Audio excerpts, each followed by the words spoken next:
Olá, seja mais uma vez bem-vindos ao canal. No vídeo de hoje faremos aqui o estudo, né, o apanhado desse documento aqui que foi publicado em março de 2020 pela Organização Internacional das Comissões de Valores Mobiliários, ou seja, essa aqui é a organização que demanda, tá, todas as ordens, todas as políticas e regulamentações para as comissões de valores mobiliários do país, incluindo a CVM, incluindo a SEC dos Estados Unidos e de outros países tão importantes para a economia global. Então, esse artigo identifica possíveis implicações e as propostas globais da stablecoin poderiam ter para os reguladores de valores mobiliários. Lembrando que esse daqui é o órgão que emite todas as demandas para as outras comissões de valores imobiliários globais, tá? A IOSCO realizou uma análise preliminar separada sobre os princípios da CPMI e IOSCO para infraestruturas do mercado financeiro. CPMI significa Comitê de Pagamentos e Infraestrutura de Mercado.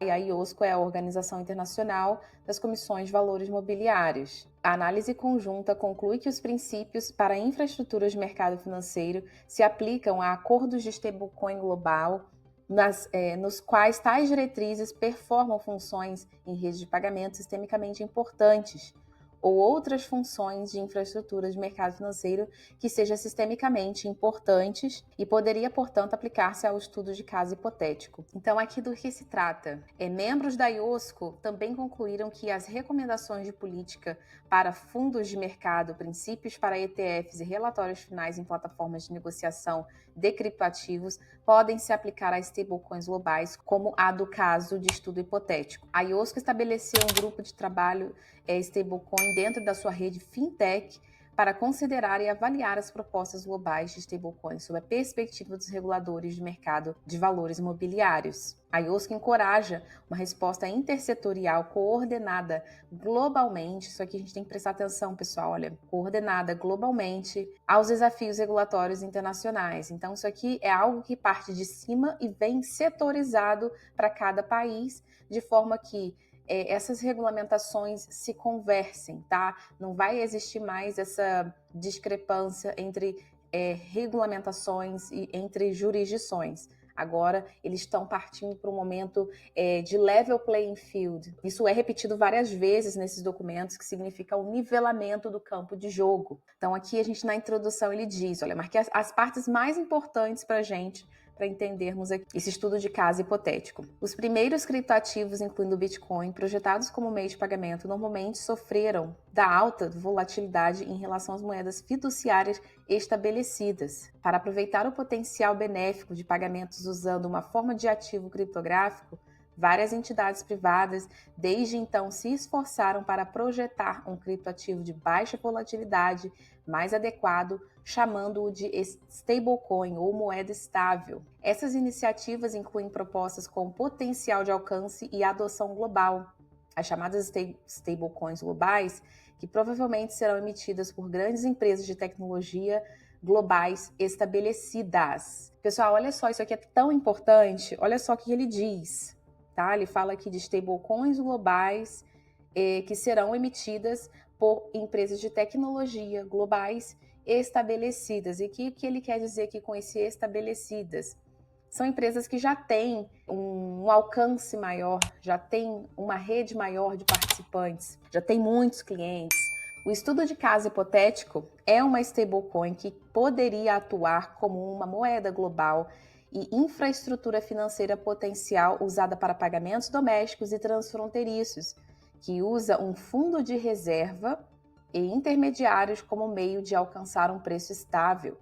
Olha, pessoal, isso aqui é um documento da IOSCO, tá? Publicado em 2020. É claro que houveram outros documentos após, mas eu vou tentar fazer um apanhado para vocês do que eles falaram nos próximos documentos, né, nos documentos seguintes. Esse artigo usa o termo criptoativo em vez de criptomoeda, pois é um termo mais neutro que captura uma gama mais ampla de tokens. O uso do termo criptomoeda pode ser considerado como inúteis, uma vez que esses ativos em geral não atendem aos critérios econômicos centrais do dinheiro, como unidade de conta, reserva estável de valor e meio de troca eficiente. Enquanto as stablecoins procuram refletir um conjunto de características, ou seja, estabilidade de preços, elas não formam um tipo autocontido de criptoativos. Deve-se notar que várias stablecoins atualmente negociadas não são apoiadas ou lastreadas por ativos de referência, e os detentores da stablecoin não têm direito a resgate pelo valor face de 1 para 1. Os recursos de uma stablecoin ou a forma como ela é usada podem significar que ela se enquadra em várias categorias a qualquer momento ou em diferentes pontos do seu ciclo de vida. Da mesma forma, apesar de seu rótulo, muitas das chamadas stablecoins não são estáveis, nem moedas no verdadeiro sentido da palavra. Aqui ele fala, o estudo de caso hipotético. Uma empresa entre aspas, decidiu projetar uma plataforma usando a tecnologia de livre razão distribuída, ou seja, DLTs, para emitir um ativo criptográfico, moeda, tá, entre parênteses, que se destina a atuar como uma stablecoin, uma moeda estável. Essa stablecoin destina-se a atuar como um meio de troca na plataforma projetada pela empresa e também ficar acessível por terceiros. A empresa e terceiros participantes na plataforma pretendem oferecer bens e serviços em troca da moeda. A empresa também antecipa que desenvolvedores terceiros afiliados criarão casos de uso para a moeda. Tá?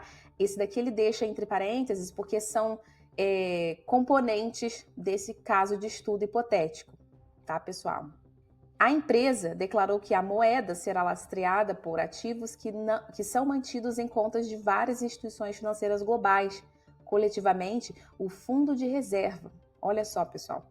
A empresa declarou que a moeda será lastreada por ativos que são mantidos em contas de várias instituições financeiras globais, coletivamente o Fundo de Reserva, que são geridas pela empresa de acordo com as políticas definidas por seu conselho de governança e que o valor de mercado da moeda será mantido em linha com o valor dos ativos detidos no fundo de reserva.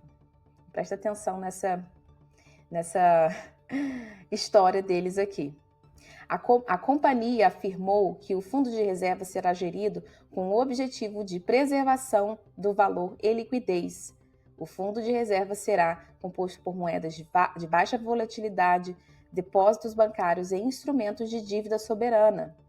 A companhia espera que os instrumentos financeiros mantidos no fundo de reserva sejam estáveis e líquidos, e cujo valor será refletido no total valor do número de moedas pendentes, através do mecanismo de participante autorizado. A empresa espera que haja vários outros participantes que desempenharão um papel no ecossistema da moeda. Isso inclui intermediários como formadores de mercado, tá? Formadores de mercado, corretores de liquidez, provedores e outros participantes autorizados, que desempenharão um papel central na criação e resgate da moeda e na realização de depósitos e recebimento de pagamentos do fundo de reserva. Ou seja, existe um ecossistema para essa moeda, né? A função desses participantes autorizados seria para um propósito declarado de manter o preço de negociação da moeda em um valor próximo ao valor dos ativos mantidos no fundo de reserva, por meio de arbitragem. O preço inicial das moedas pagas pelos participantes autorizados será determinado pela empresa, com base no valor inicial dos ativos mantidos no fundo reserva, e o preço de compras e vendas subsequentes por tais participantes autorizados no fundo de reserva dependerá do valor dos ativos contidos no mesmo e do preço de negociação em várias plataformas de negociação de cripto. Somente participantes autorizados poderão comprar ou resgatar moedas do fundo de reserva através da companhia. Então, pessoal, olha só. Aqui eles não citam os nomes dessas empresas, é um caso de estudo hipotético. Porém, essa dinâmica, tá, que eles apresentam nesse documento é uma dinâmica que nós aqui do canal, pessoal que estuda Interledger, estuda XRP, ecossistema do XRP Ledger, nós sabemos aqui que existe, tá, essa dinâmica que a IOSCO publicou aqui. Então, conforme vamos lendo o documento, tá, mais à frente, tem muita informação relevante aqui pra gente, que dá pra gente fazer uma alusão. É claro que é um caso de estudo hipotético, mas é no mínimo interessante que eles tenham descrito isso tão minimamente próximo ao mecanismo que existe, tá? O ecossistema que existe entre Ripple, XRP Ledger, XRP. As carteiras dos ativos criptográficos permitirão que os usuários enviem, recebam e armazenem a moeda. As mesmas serão transferidas tanto por meio de plataformas de negociação de criptoativos quanto em transações ponto a ponto. Olha só, então trata-se de um ativo digital, tá? Que faria ali essa intermediação entre empresa, companhia, fundo de reserva, igual eles citaram aqui, e também existe a possibilidade de fazer transações P2P. As plataformas de negociação de criptoativos comprarão e venderão a moeda de e para participantes autorizados e usuários finais em troca de moeda fiduciária e outros criptoativos. Agora, olha só aqui.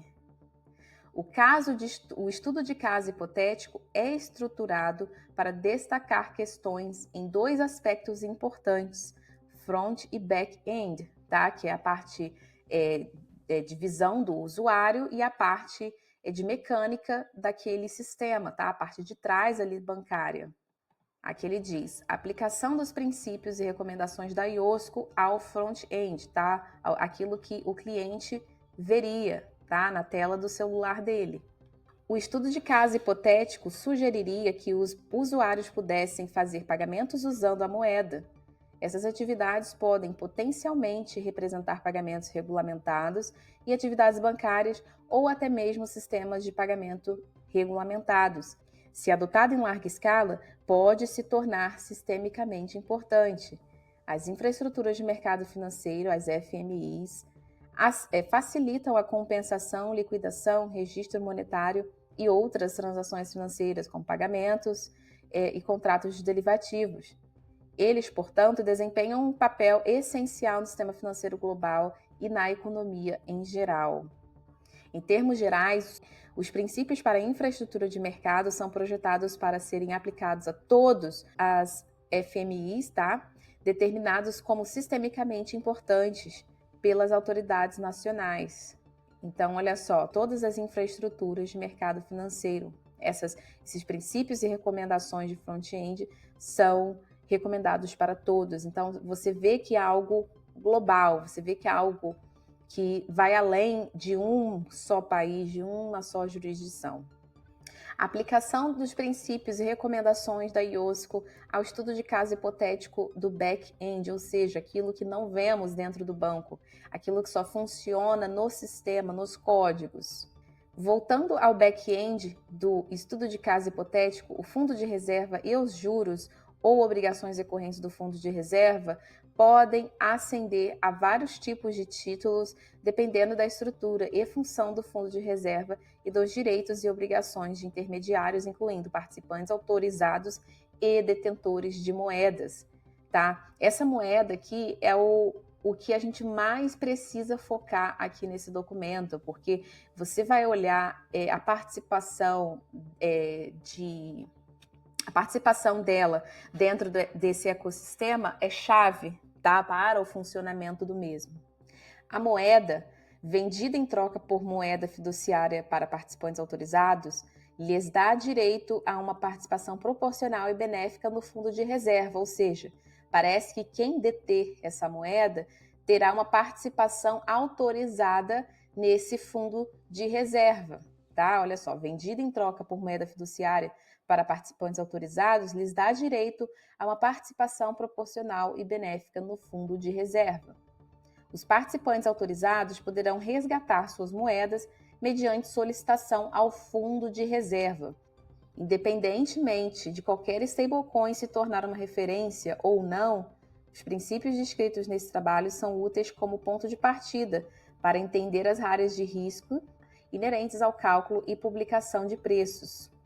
Se a moeda ou o fundo de reserva atendessem à definição de referência, esses princípios poderiam se aplicar dado como o preço da moeda é descrito acima, como sendo determinado usando uma cesta de moedas e outros instrumentos financeiros soberanos. Tá, pessoal? Então, olha só isso daqui. É importante também, porque ele já cita aqui pra gente cesta de moedas, tá? Provavelmente as divisas mais negociadas no mundo, tá? E outros instrumentos financeiros soberanos, como bonds, tá? Que são esses títulos da dívida do governo, enfim. Princípios para regulação e supervisão dos mercados de derivativos de commodities. Primeiro, a moeda em si poderia potencialmente ser considerada como um derivativo, um derivado de algum tipo, derivando seu valor de uma cesta subjacente de ativos financeiros, ou seja, o fundo de reserva. Em segundo lugar, produtos de derivativos futuros poderiam ser introduzidos de forma que usariam a moeda como o ativo subjacente do qual eles derivam o seu valor. Dependendo da aceitação mundial e crescimento de uma stablecoin, é possível que futuros semelhantes ou derivativos não negociados em bolsa possam vir à existência com stablecoins como o ativo subjacente. Princípios da IOSCO relativos à cooperação e mitigação da fragmentação do mercado. As stablecoins globais, tanto em estrutura quanto em ambição, têm potencial para serem globais e transfronteiriças logo após o seu lançamento. As autoridades precisarão assegurar-se de que possuem os regulamentos apropriados, ferramentas de cooperação em vigor, tanto com outros reguladores de valores mobiliários, quanto com serviços bancários e de pagamentos. Devido à sua natureza inerentemente transfronteiriças, as stablecoins globais provavelmente apresentarão desafios em termos de supervisão. A Força-Tarefa Cibernética da IOSCO, estabelecida em 2017, publicou seu relatório no final de junho de 2019, fornecendo uma perspectiva sobre o panorama das regulamentações cibernéticas entre seus membros, concentrando sua revisão nos padrões básicos.